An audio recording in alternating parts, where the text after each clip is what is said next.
Vamos lá, meus irmãos, vamos lá, minhas irmãs, começando aqui nossa 7ª aula de introdução ao Antigo Testamento 2. Mais uma vez, boa noite, graça e paz.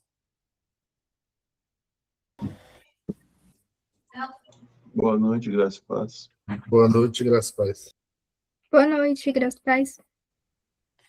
Hoje começaremos os profetas chamados menores.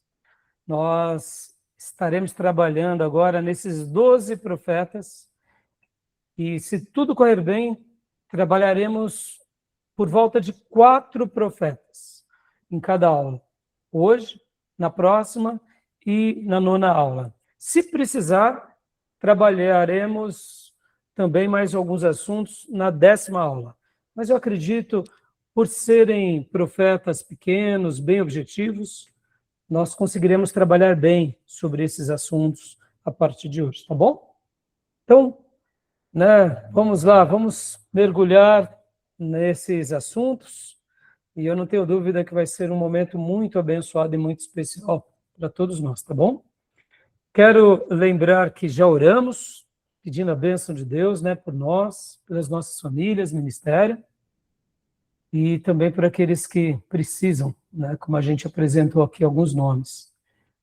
Como é costume também, nossas aulas estão sendo gravadas para que vocês possam utilizar depois. Gravamos também para que possa ser útil aos nossos irmãos que farão curso em EAD, que essas matérias serão parte do currículo aos alunos em EAD, e gravamos também para abençoar o maior número de pessoas, onde quer que essas aulas cheguem, sejam seminaristas, professores, pastores, irmãos, e quem sabe até pessoas que queiram aprender mais sobre Deus e a Bíblia, e se não forem convertidas, nossa oração é que essas pessoas tenham um encontro com Jesus. Amém? Então, meus irmãos, vamos lá. Hoje a gente vai começar, lembrando a todos que nós estamos trabalhando aqui no livro do Hackett Jr., esse é o livro-texto, mas ao mesmo tempo estamos utilizando também o livro do Hill e do Walton e também o Stanley Ellis. E a maioria do material, inclusive de slide, eu estou me baseando no Stanley Ellis porque ele é mais objetivo, ele é mais sucinto. Então, a gente está utilizando mais ele aqui como um guia para nós, tá bom? Lembrando que eles se completam, pelo menos são vozes assim muito autoritativas, tá? Hoje eu pretendo falar com vocês sobre Oséias, Joel, Amós e Obadias, esses 4 profetas.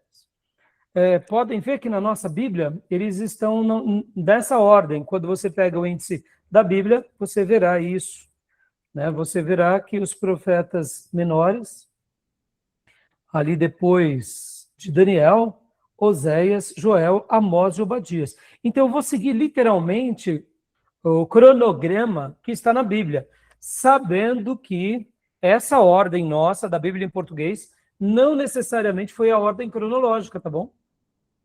E hoje, inclusive, aqui, eu quero até mencionar a professora Márcia Zollner, já pedi para vocês verem alguns vídeos dela, gosto muito do material da nossa irmã, e ela, inclusive, quando ela lecionou sobre o Antigo Testamento 2, ela criou um roteiro cronológico. Então, só para vocês terem uma ideia, no material que eu passei para vocês dela, ela começa falando que o primeiro profeta é Amós, depois Oséias, depois ela vem para Joel e depois ela vem para Jonas. O profeta Amós, de fato, a data dele é ali no 8º século a.C., que é por volta do ano 760 a.C. Oséias, o ministério dele é um pouco mais longevo. Ele profetiza por volta de 755 a 715. Então, o que acontece? O profeta Oséias e Amós são contemporâneos. Já o profeta Joel, nós não temos uma data definida, assim como também o profeta Jonas. Vocês verão que também vai haver algo bem parecido com relação a Obadias. Então, assim, a gente vai caminhar hoje, vai ser uma aula bem produtiva, a gente vai tentar fazer um mix das duas coisas, a linha cronológica, mas essa linha também que está nas Escrituras e que o Ellison também trabalha, tá bom? Então, a gente vai passear agora e a gente vai se divertir bastante com relação a tudo isso, tá bom? Quero ler um texto com vocês, meus irmãos, de Amós 3:7. Amós, profeta Amós, capítulo 3, versículo 7. Vou estar até compartilhando aqui com vocês, na minha Bíblia digital. Amós 3:7. O irmão ou a irmã que quiser, pode ler para nós, por favor.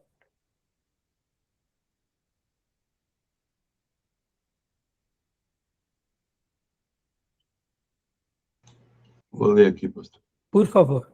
Certamente o Senhor Deus não fará coisa alguma sem ter revelado o seu segredo aos seus servos, os profetas. Amém. Deus não fará coisa alguma sem revelar aos seus profetas. É maravilhoso se lembrar desse fato, porque isso sempre aconteceu, desde quando Deus começou a se revelar ao homem. Deus sempre foi levantando os seus profetas, e não foi diferente agora, nessa fase também do povo de Deus. Lembrando que aqui nós estamos teologicamente falando e fazendo a separação entre profetas maiores e menores, mas só trazendo uma breve recapitulação, vocês aprenderam aqui conosco que não tem muita diferença, né, dos profetas maiores e menores com relação à importância. Todos eles são importantes, não há profeta maior ou menor com relação à sua relevância. O que há é a quantidade de profecias, né? Teologicamente separamos de profetas maiores, como a gente já aprendeu, né? O profeta Isaías, o profeta Jeremias, o profeta Ezequiel, e também o profeta Daniel, e também o texto de Lamentações, que está dentro de Jeremias, mas eles têm uma quantidade muito grande de profecia. Agora, os profetas menores, eles também, como eu disse, eles têm uma profecia muito importante para o povo de Deus, para as outras nações, só que, em quantidade, eles profetizam menos, né? E até mostrando mais uma vez para vocês aqui o nosso mapa, mapa cronológico dos profetas, a gente vai ver que Deus sempre levantou um profeta em cada período. Então, deixa eu compartilhar aqui com vocês o mapa cronológico dos profetas, só para fortalecer e exemplificar o que eu estou dizendo aqui. Olha só, essa tabela, eu gosto muito, já passei para vocês, né? Então, lembrando que Deus levantou Samuel, Deus levantou Moisés, Deus levantou Davi como monarca, mas também como um profeta. A gente vê Salomão, Deus levantando, e aqui a gente tem um pouquinho mais daquilo que chamamos de escola dos profetas. Elias, Eliseu. Olha aqui, nesse desenho, nessa tabela do professor André, percebam que ele coloca Obadias aqui, por volta dos dias de Elias. Olha o profeta Joel também, por volta dos dias de Elias. Mas percebam que nessa tabela temos uma interrogação, tá bom? Vocês verão que a própria professora Márcia Zollner acredita que as datas de Obadias não sejam essas, tá? Então, mostrando mais um pouco aqui para vocês, olha só, nós estamos com essa tabela, lembrando que aqui é o Reino do Norte, Israel, capital em Samaria, Reino do Sul, Judá, com capital em Jerusalém.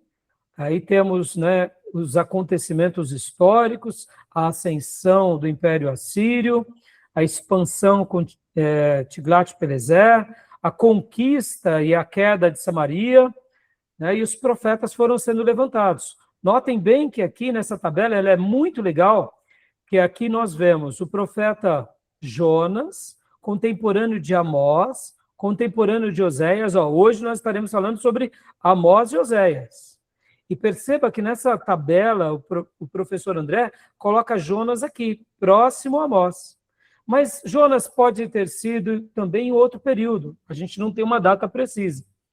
Aí temos aqui, ó, o profeta Isaías e Miqueias, contemporâneo na tribo do sul. E depois, vamos mostrar aqui os demais profetas. Aí temos uma interrogação em Naum, porque de fato fica uma dúvida sobre o profeta Naum. Temos Jeremias sendo contemporâneo de Abacuque. Aí aqui já caiu Samaria em 722. E aqui nós temos o cativeiro, né, babilônico, início do cativeiro babilônico em 605, 606. Depois a segunda deportação em 597 e a queda de Jerusalém em 586 ou 585, como alguns dizem. E aqui temos Abacuque, Ezequiel, Daniel. Olha só que interessante, né? Já trabalhamos, percebam como eles vão se mesclando. Eu estou mostrando essa tabela para vocês, para que vocês tenham uma visão cronológica dos fatos, porque a gente trabalhou já sobre algum desses profetas. Podem ver que nos profetas maiores nós trabalhamos Isaías, trabalhamos Jeremias, Lamentações, Ezequiel e Daniel. Então, hoje a gente vai estar indo para Amós, Oséias, né, como eu disse, Joel e Obadias. Então, e aqui temos, depois do retorno, nós temos os demais profetas. Ageu, Zacarias, nos dias de Zorobabel, e depois temos Malaquias. Então, percebam, essa é uma ordem cronológica. É óbvio, irmãos, que não há dados fechados sobre esses autores, como a gente mencionou aqui. Por exemplo, né, como eu mencionei para vocês, nós não temos uma precisão de Naum, nós não temos uma precisão de Obadias, nem de Joel e nem de Jonas. Essas são as incógnitas. Pastor, Jonas talvez seja um pouco mais assertivo ser essa data, mas mesmo assim, pode ser que ele não tenha sido escrito nessa data, tá bom? Tudo bem? Então, eu mostrei esse mapa do professor André também, só para mostrar um pouco a ordem cronológica, tá?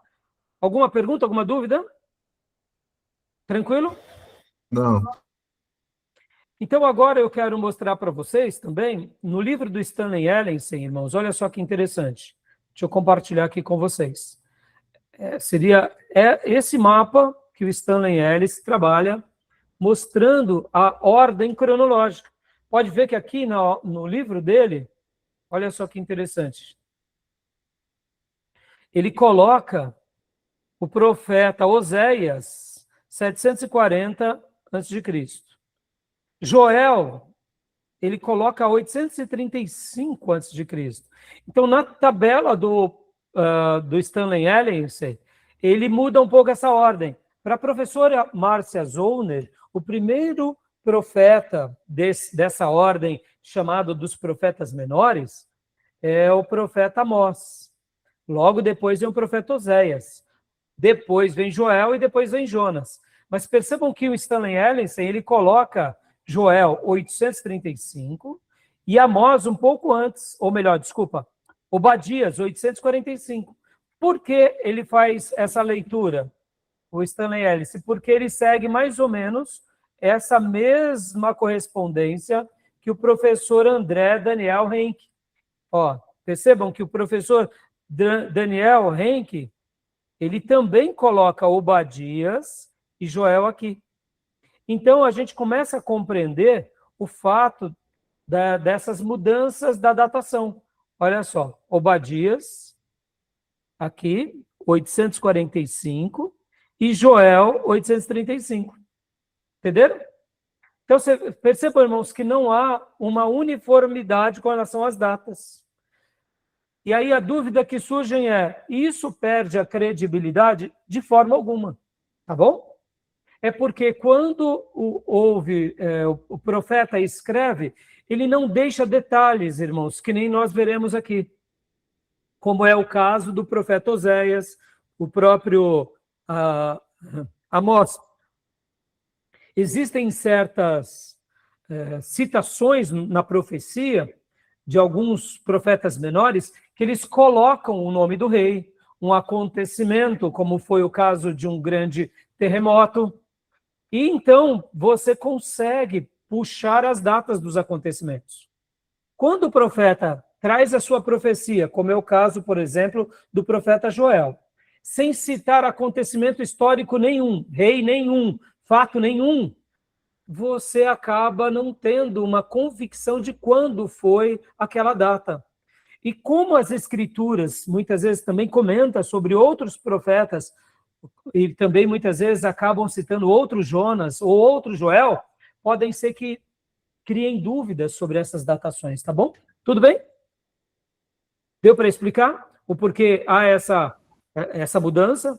Mas percebam que tirando aqui Obadias, que é 845 a.C., depois Amós, 700, ou melhor, Joel, 835, aí a gente já vem para Amós, 760, como nós mencionamos, depois trazemos 740 Oséias. Então, em outras palavras, na afirmação da Márcia Zonder, ela não está errada, porque ela traz uma afirmação dizendo, olha, temos certeza dessa data, temos certeza dessa data.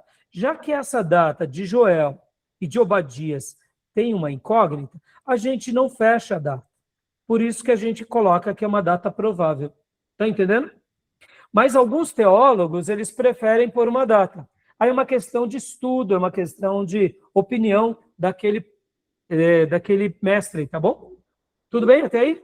Então percebam, aqui essa tabela cronológica ela é bem interessante. Depois nós temos Jonas também, 765. Aí depois nós temos Miqueias, 735, Naum, 710, Abacuque, 608, Sofonias, 625, Ageu, 520, e depois temos Zacarias, entre 520 a 480, e Malaquias, 430.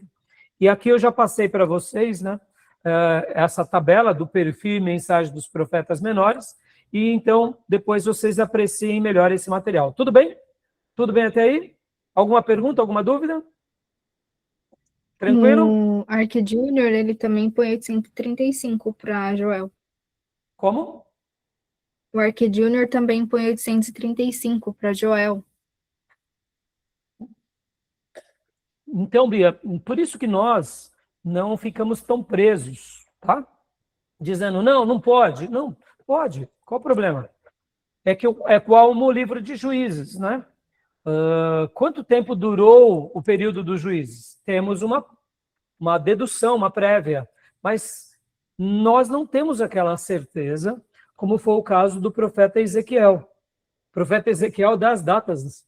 Podem ver que ele é tão preciso que ele classifica os acontecimentos de uma forma tão precisa que é maravilhoso.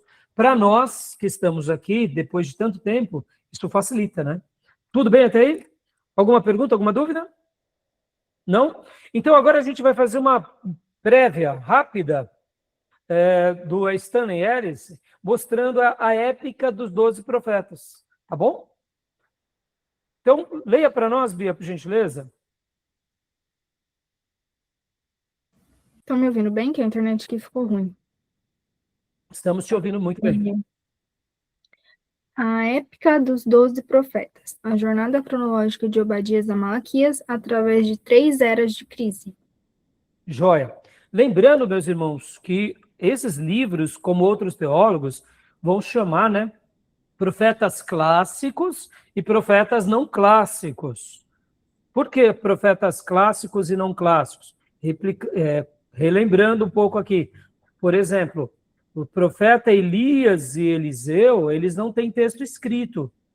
Quer dizer, ele tem uma pequenina quantidade que um escreveu uma carta a um rei só, mas não tem um livro, né? Então, por isso que são chamados profetas não clássicos, são aqueles que não escrevem, e os clássicos é aqueles que escrevem. Ou profetas literários, que escrevem, e não literários, tá bom? Então, só classificando aqui para relembrar um pouco os conceitos com vocês, tá?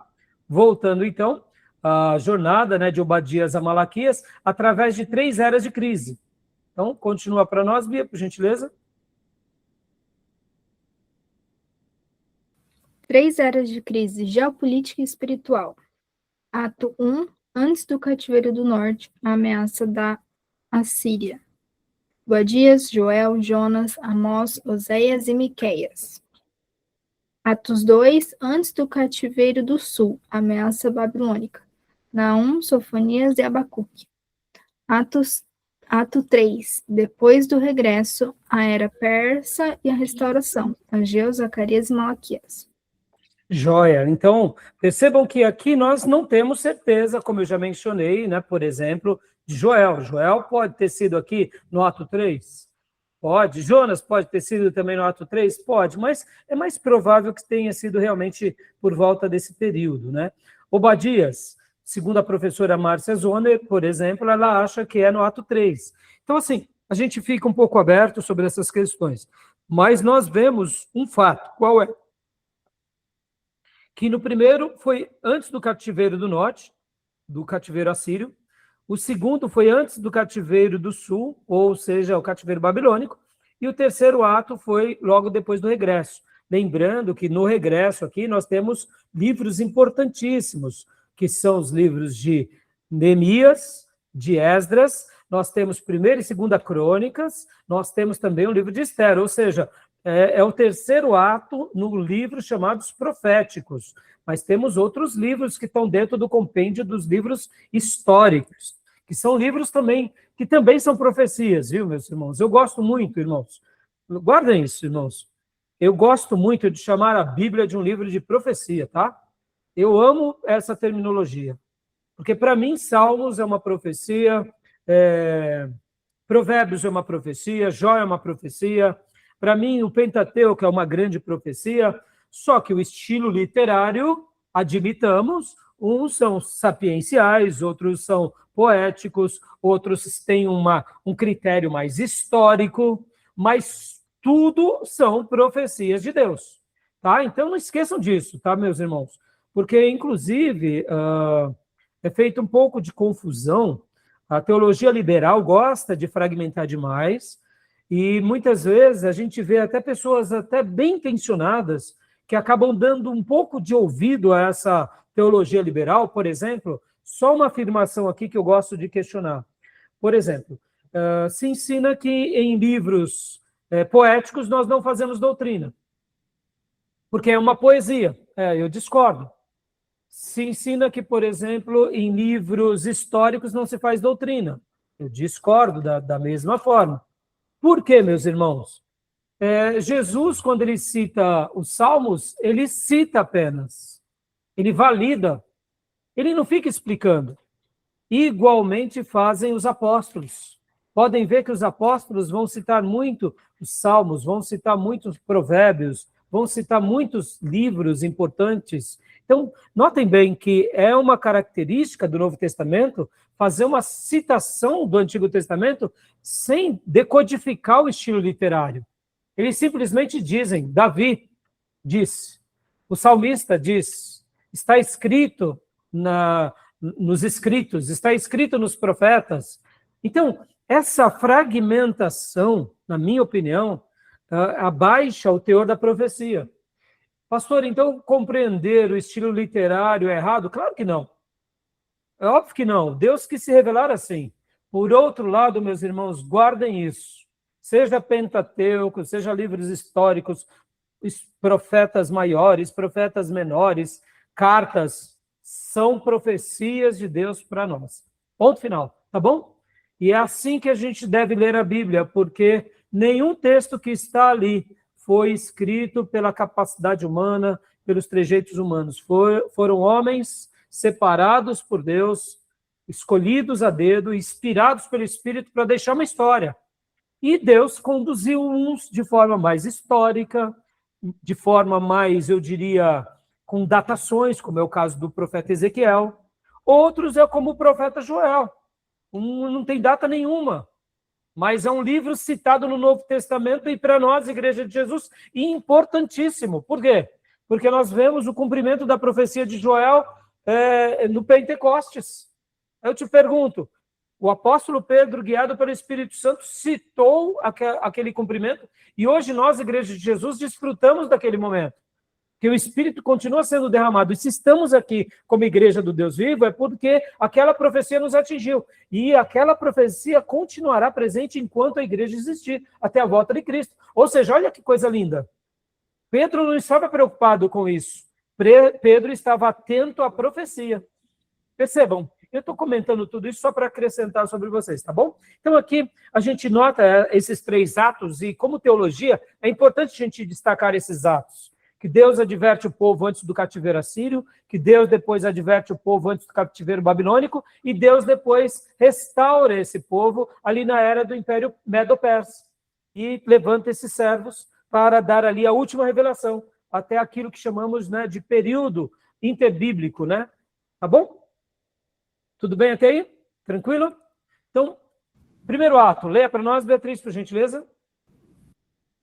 A sombra da Assíria. A nação de Israel vive uma era de falsa segurança material e profunda depravação moral. No horizonte, o Império Assírio ganha força. 6 vozes se levantam para alertar um povo anestesiado pela prosperidade e rituais vazios. Então, aqui nós temos que lembrar desse detalhe, né? E aqui, meus irmãos, é muito interessante. Olha só, tá bem pequenininho, Beatriz, eu vou ler para vocês aqui, né?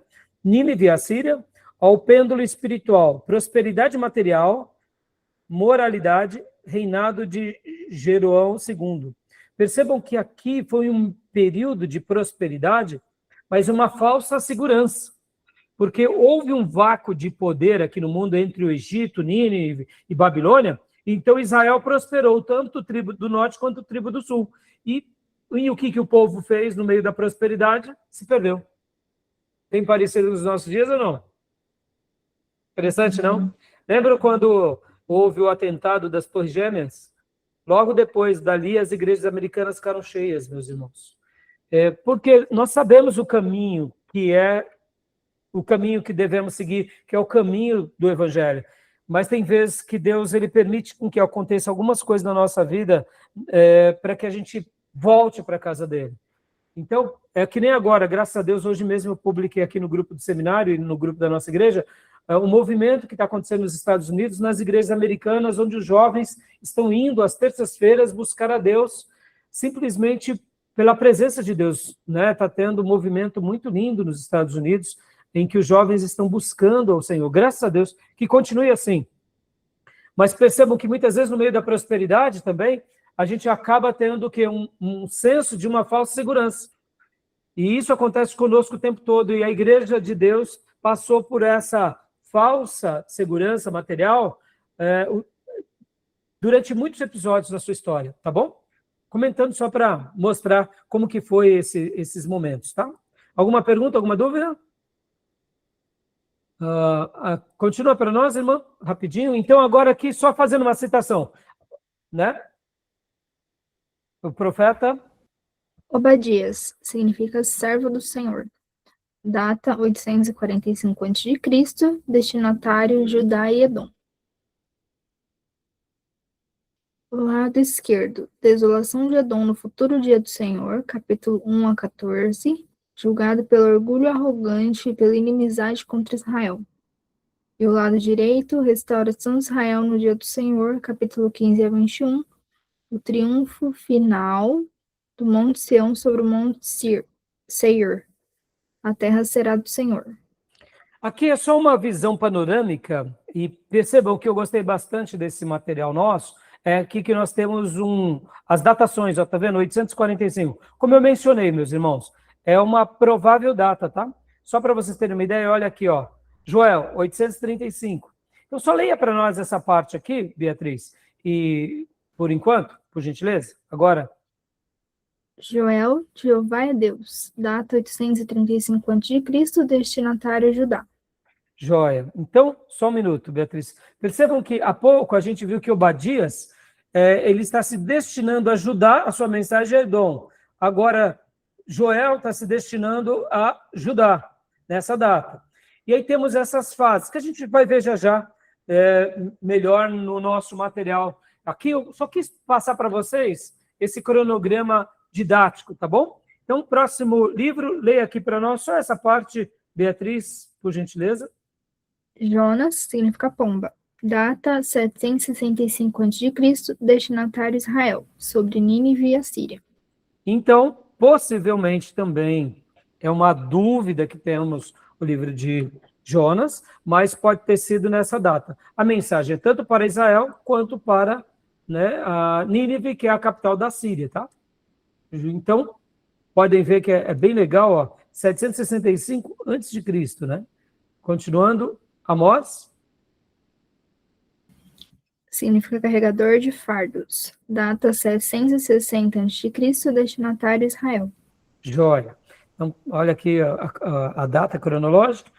Pode ler agora para nós o próximo, Beatriz. Oséias significa salvação. Data 740 a.C., destinatário Israel, Efraim. Ótimo. Miqueias. Quem é igual a Jeová? Data 735 a.C., destinatário Judá e Israel. Contemporâneo, né, do profeta Isaías. O segundo ato, o terror da Babilônia, né, o reino do norte, Israel, não existe mais, foi varrido pela Síria. Agora o reino do sul, Judá, enfrenta uma encruzilhada de corrupção interna profunda. Deus convoca uma nação ainda mais perversa e violenta, os caldeus, para disciplinar o seu próprio povo. Irmãos, percebam, né? Olha aqui mais uma vez a história se repetindo, né? Agora, Babilônia indo contra Judá. A data é 586, que é a queda, é o segundo ato, tá bom? E aí temos aqui também essa outra datação. Leia para nós, Beatriz. Vou recapitulando aqui, porque a gente acabou falando de 586, mas temos o profeta Naum, que é antes disso. Leia para nós o profeta Naum, por gentileza. Significa consolação. Data 710 a.C., destinatário Judá sobre Nínive. Continuando aqui. Próximo, por favor. Sofonias significa o Senhor esconde.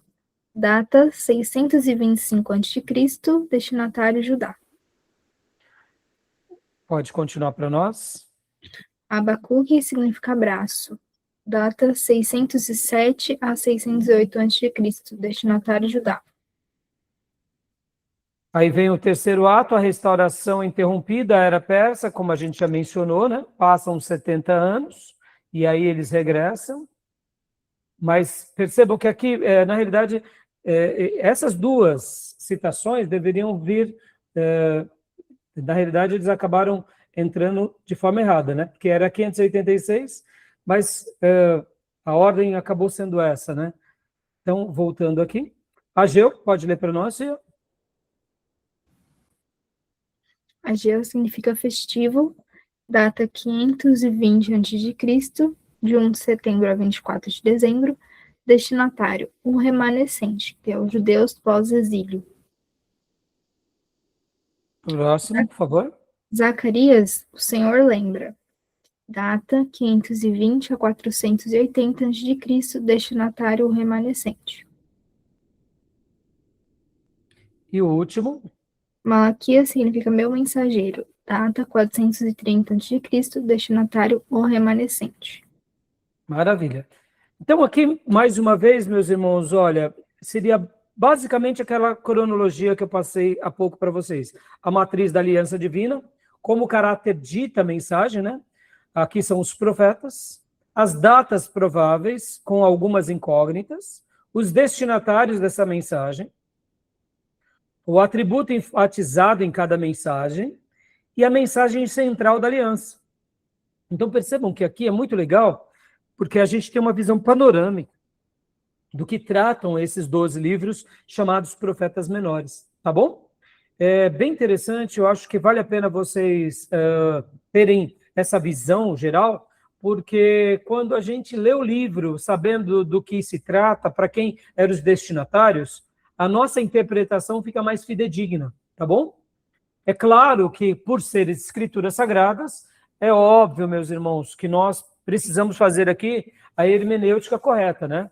A Bíblia, ela tem uma só interpretação, mas ela tem eternas aplicações, tá bom? Ela tem eternas aplicações. Tudo bem? Tranquilo até aí? Então, a Bíblia, ela tem uma só interpretação. Por exemplo, né, vamos pegar aqui o caso de Oséias. Foi uma mensagem destinada a Israel, o atributo que é destacado é o amor de Deus, é um clamor pela dolorosa aliança violada por Israel. Essa é a interpretação, ponto final. A gente não tem dúvida disso, tá bom? Isso a gente tem certeza. Agora, como aplicamos Oséias? Aí as aplicações são eternas. Mas, para que tenhamos uma percepção melhor, é importante a gente saber o contexto, para quem ele escreve, onde ele escreve. Por quê? Porque dessa forma a gente vai ser mais fiel ao texto, né, meus irmãos, e a hermenêutica, né, correta, tá bom? Tudo bem até aí? Alguma pergunta, alguma dúvida? Não? Quiserem perguntar alguma coisa? Então, tá bom? Esse material eu passo para vocês, né? Vale a pena aqui, rapidamente, a gente ler essa matriz da Aliança Divina, até mesmo porque isso daqui é muito lindo. Olha, eu vou ler rapidamente aqui para vocês, de uma forma como está apresentado aqui, tá? Oséias, data por volta do ano 740, destinatário Israel, atributo enfatizado o amor, a mensagem central da aliança, o clamor pela dolorosa aliança violada por Israel. Amós, data 760, destinatário Israel, atributo enfatizado sua justiça, a execução fria do julgamento amadurecido. Obadias, 845, a mensagem é destinatária para Edom, os edomitas. A atributo é a vingança, a brutal proteção prometida pela aliança a Judá. Miqueias, 735, a mensagem é para Judá e para Israel, o atributo enfatizado é o perdão, e a mensagem central da aliança é a imperdoável censura imposta pelas injustiças sociais. Naum, 710, destinatário Nínive, o atributo é o zelo, o cego terror de Deus lançado sobre os atacantes bárbaros. Lembram que eu falei já em aula que os ninivitas, eles eram cruéis, ou seja, Deus levanta Naum para dar uma mensagem a esse povo. Abacuque, ano 608, Judá, santidade é o atributo enfatizado, é uma mensagem dos destinatários de Judá, a mensagem central é a dolorosa disciplina divina executada usando ferramentas estrangeiras. Sofonias, a data é 625, destinatário de Judá, atributos a indignação, mensagem central da aliança, terror e cumprimento final do grande dia do Senhor. Ageu, 520, é o remanescente, os destinatários. Percebam que aqui já é depois do cativeiro babilônico, porque eles estão regressando. O atributo enfatizado é a glória, a reconstrução da presença viva de Deus entre o seu povo. Profeta Zacarias, por volta do ano 520, também o destinatário é remanescente. O atributo enfatizado é o livramento, é o cumprimento final dos juramentos a ser garantido pelo Messias guerreiro. E, por último, Malaquias, o ano 430. O remanescente, o atributo enfatizado é a grandeza, os destinatários fazem parte deste remanescente, as inesgotáveis obrigações civis e morais exigidas até a chegada prometida do Messias. Tá bom, meus irmãos? Então, é muito legal que a gente vê essa evolução. Podem ver que todos os profetas também vão falar sobre isso. Esse é um tema importantíssimo. O dia do Senhor. O que vocês entendem como o dia do Senhor? O que seria o dia do Senhor numa perspectiva profética? Vamos lá, Tomé. Eu acredito que seja o dia que ele vai voltar, né? Exato. Por fim a tudo. E será um dia como? De anúncio das bem-aventuranças? Joel fala que vai ser dia de para trevas, salvar né? vocês, ou é uma volta com uma outra perspectiva? Joel fala que vai ser dia de trevas, né? Vai ser dia de Exato. trevas para aqueles que não se converteram e dia de alegria para aqueles que esperaram em Cristo, né? Joia, é isso aí, Tomé. E o dia do Senhor, na perspectiva profética, é o dia de julgamento. Então, percebam que todos os profetas vão fazendo anúncios. Olha lá, Obadias, Joel, Amós, cai a tribo do norte, depois vem Sofonias, e aí cai depois a tribo do sul, e vem Malaquias. E aí também tem sentenças. Interessante, né? Então, você percebe que, ao mesmo tempo, eles trazem uma palavra de correção e de esperança. Podem ver que o apóstolo Paulo, lá em Tessalonicenses, fala que a volta de Jesus será um dia onde ele executará um certo juízo sobre todos. Para nós que estamos crendo, por isso que muitos acreditam de fato que a igreja não passa pela tribulação. Porque a Bíblia vai prometer que Deus nos livra da ira. Ou seja, o dia do Senhor é a volta, é o dia de acerto de contas, é o dia da ira de Deus. É o grande dia do juízo sobre as nações. E a igreja, como ela é a noiva, ela é protegida, nós estamos debaixo do guarda-chuva da graça, por isso que muitos vão dizer que a igreja não passa pela tribulação. E é uma leitura realmente que, irmãos, merece a nossa consideração. Podem ver, meus irmãos, esse mundo está sob juízo, mas tem hora que a misericórdia de Deus nos invade. Tem horas que sofremos com as pessoas dessa sociedade, mas tem hora também que o Senhor nos livra da fornalha, nos livra da cova dos leões, nos protege das pragas, como foi o povo de Israel lá no Egito. Percebam que há uma linguagem parecida. Eu sei que nós estamos na nova aliança, a igreja primitiva sofreu, mas ao mesmo tempo também Deus visitou essa igreja com graça, com misericórdia, não é? Então percebam que é um outro tema muito tratado pelos profetas, tá bom? Outro assunto também muito tratado pelos profetas é a convergência messiânica. Pode ver, Oséias vai falar isso, do Egito chamei meu filho, Jonas também vai falar isso, que é a prefiguração escandalosa do antítipo profético absoluto do impossível, ressurreição biológica, o período sombrio de 3 dias e 3 noites, sepultados no abismo. Pode ver que Jesus parafraseia Jonas. Miqueias, a mesma coisa, né? O decreto assombroso da encarnação terrena, determinando miletricamente que a origem espacial do rei pastor estaria enraizada eternamente na insignificante e minusculosa poeira de Belém, Efrata, né? Pode ver que é Miqueias quem fala de Belém, Efrata.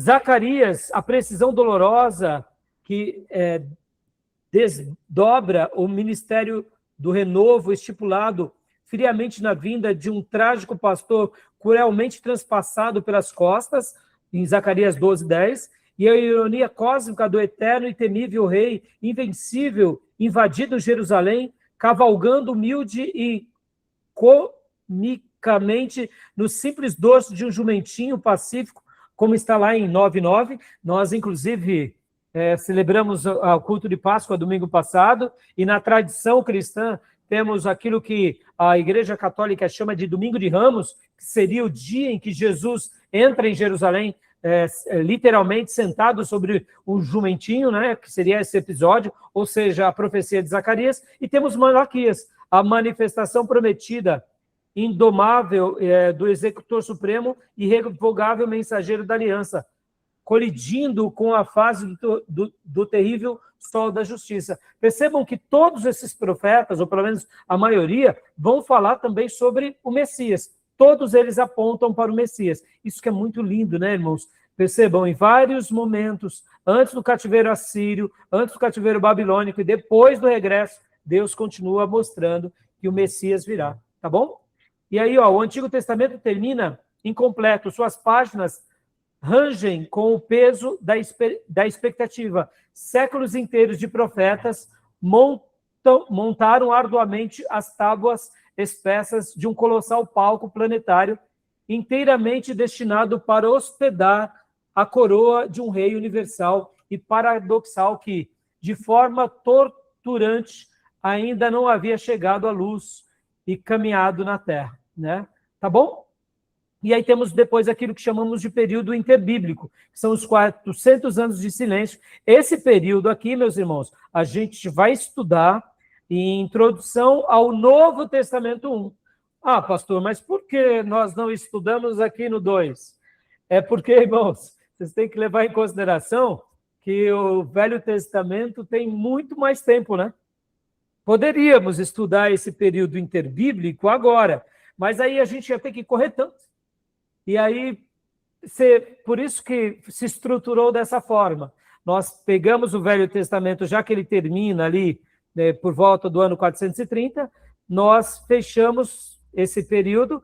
Quando vamos para a introdução ao Novo Testamento 1, a gente faz um estudo, estudando esses 400 anos, os acontecimentos, para que a nossa compreensão seja melhor. Porque quando pegamos a última página da Bíblia, que é Malaquias, e abrimos Mateus 1, parece que muita coisa mudou, e de fato mudou, porque são 400 anos de história que não teve uma profecia direta. E nós temos que lembrar que nos dias de Malaquias, nos dias de Esdras, ainda era o Império Medo-Persa.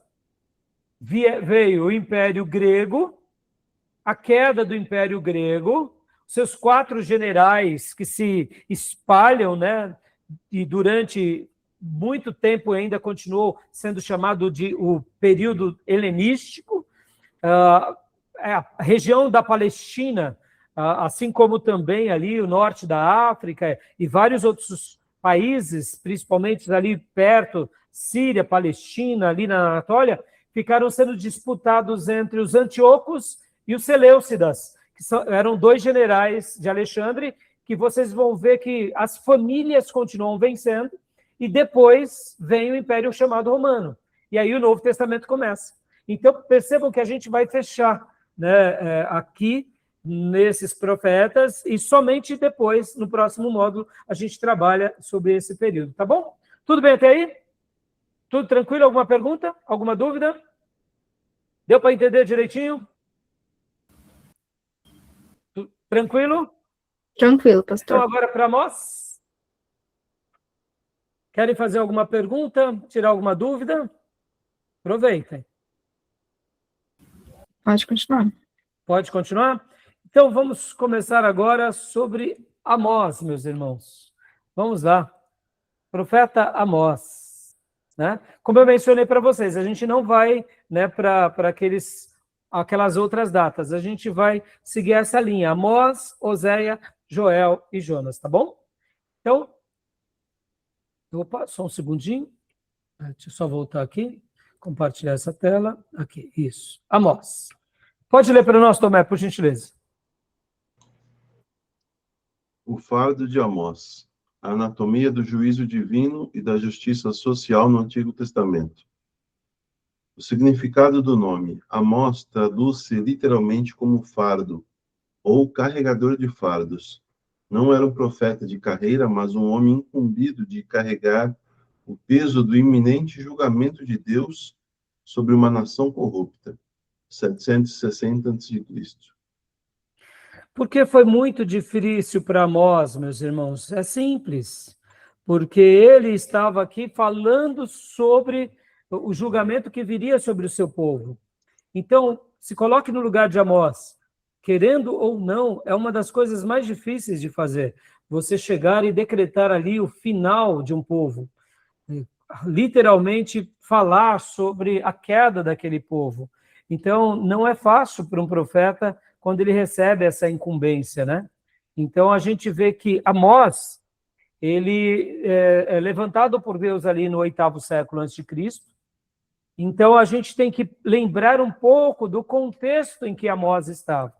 Mas a gente vai prosseguir aqui no material e vai dar para a gente estar trabalhando. Então, vamos continuar aqui. Pode ler para nós, Tomé, por gentileza?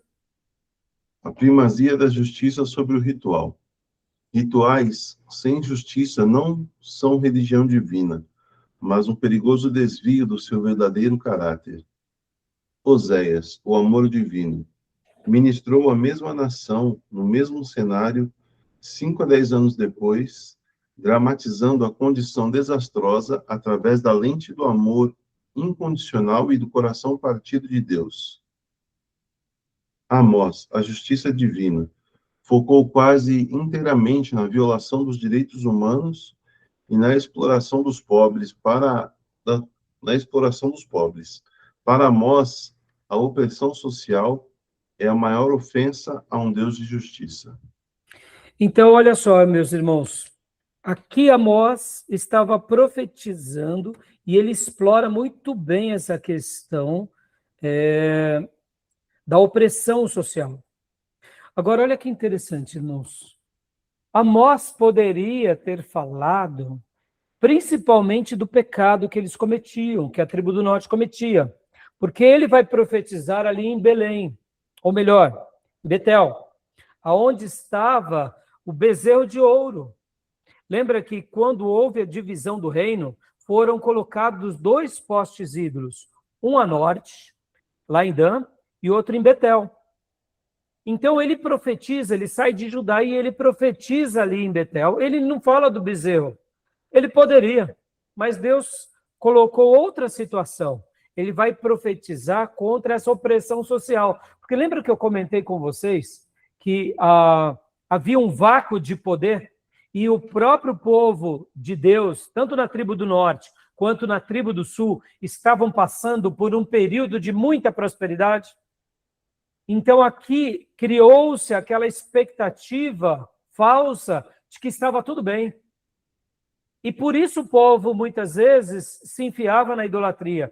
Porque já que estava ali na idolatria, estava dando tudo certo, é como se a bênção de Deus estivesse sobre o povo. Percebam, Deus ele tem os seus métodos, irmãos, de sacudir a nossa vida. Tem hora que ele permite algumas coisas na história mundial para nos sacudir, para tirar a gente do comodismo, para tirar a gente da letargia, para tirar a gente do comodismo, principalmente quando a gente está acomodado por causa da prosperidade ou por causa do conforto, né? E percebam que aqui o material trabalha o profeta Oséias, que também está trabalhando de forma contemporânea, tá?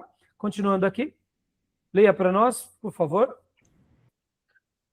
O cenário de 760 a.C., a ilusão da Era de Ouro. Política, a falsa segurança. Paz relativa no crescimento fértil. Egito fraco, Assíria recuada até 745 a.C. Prosperidade e expansão territorial sob Jeroboão II. Nação vivia à vontade em Sião, ignorando o colapso iminente. Então, percebam, isso daqui foi um momento muito decisivo para o profeta Amós, porque ele enxergou o que poucos enxergavam. Esse período de paz, esse período de prosperidade, a política, estava tudo dando certo, mas Deus estava avisando eles que tinha alguma coisa errada. Então, continua lendo para nós, Tomé, por gentileza, a religião. Religião, ritual vazio. A adoração ao bezerro de ouro em Betel já durava 170 anos. Liderança de Amazias, um sumo sacerdote de classe leiga, aliado ao rei. Olha, mais uma vez, né, irmãos, percebam, 170 anos antes de vir o grande juízo de Deus. Deus levanta ainda o profeta para que ele seja uma voz. E aí eu pergunto para vocês, irmãos, a história vai se repetindo ou não? Perceba, muitas vezes Deus tem que fazer tanta coisa conosco para poder nos sacudir, né? Quando eu citei, meus irmãos, aqui a queda das Torres Gêmeas, eu não quero julgar os americanos, porque, irmãos, vamos lá, nós como brasileiros, será que não temos cometido deslizes imensos também? É muito fácil a gente apontar, né, os americanos, mas nós brasileiros, e aqui não só como povo cristão, mas principalmente a igreja brasileira, que é isso que importa para a gente. Então, assim, é muito interessante quando a gente começa a pensar um pouco sobre isso, tá bom? Continua para nós aqui, Tomé, por gentileza. A sociedade, a corrupção. Sociedade, a corrupção. Aristocracia rica vivendo na suntuosidade e no vício. Corrupção sistêmica. Os poderosos sempre tinham razão, usurpando os pobres. Qualquer semelhança é mera coincidência, tá, meus irmãos? Percebam, irmãos, vem cá, a Igreja de Jesus tem sido próspera na nossa nação. Nós temos eleito ministros e políticos cristãos. E aí eu pergunto, o sal tem salgado? A luz tem iluminado, tem esquentado, tem conduzido? Então, percebam, irmãos, como nós precisamos de orar para Deus levantar também os seus profetas nos nossos dias. Igrejas que realmente sacudam as nossas estruturas, né? porque, percebam, irmãos, é muito fácil também a gente acabar descansando aqui na falsa segurança. Fazendo um paralelo bem simples. Quando a igreja chega no Brasil e cresce há mais de 100 anos, ela cresceu principalmente entre os pobres. E ela foi crescendo no interior, não só aqui de São Paulo, mas do Nordeste, e nas regiões mais pobres. E passados 100 e poucos anos, a igreja hoje ela é forte, ela é rica, ela é poderosa. A pergunta que fica é, enriquecemos. Mas será que estamos brilhando quanto os nossos irmãos que chegaram aqui há 100, 150 anos atrás? Será que temos salgado como eles eram sal de verdade? Então, percebam, é uma reflexão que a gente tem que se fazer o tempo todo, meus irmãos. Porque essas mensagens desses profetas, aqui eu não posso deixar de dar esse adendo aqui, porque é o lado mais pastoral mesmo, e é um seminário teológico. Aqui eu não quero passar uma informação, mas esses profetas são mensagens de Deus para nós, para que a gente possa, ora, olhar para aquilo que Deus tem feito conosco e se perguntar, será que temos glorificado a Deus como os nossos irmãos do passado? Né? Então, geografia, leia para nós também. Tomé, por gentileza. Geografia, o eixo do poder. Residência real em Samaria, principal santuário em Betel. O alvo da profecia, o epicentro religioso e político do Reino do Norte. Ou seja, essa foi a missão principal de Amós. Ele foi a Betel, ele era de Judá, mas a mensagem dele é levar aquele povo à consciência, né? Como nós lembramos aqui há pouco, meus irmãos, ele é por volta do ano 760. Olha, vamos voltar aqui para esse mapa, porque esse mapa é muito legal. Eu gosto de fazer esse paralelo com vocês.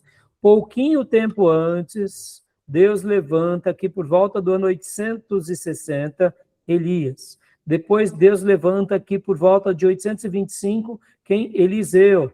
Então percebam, agora Deus levantando também, né, o profeta Amós, para que ele seja uma voz aqui em Betel por volta do ano 760.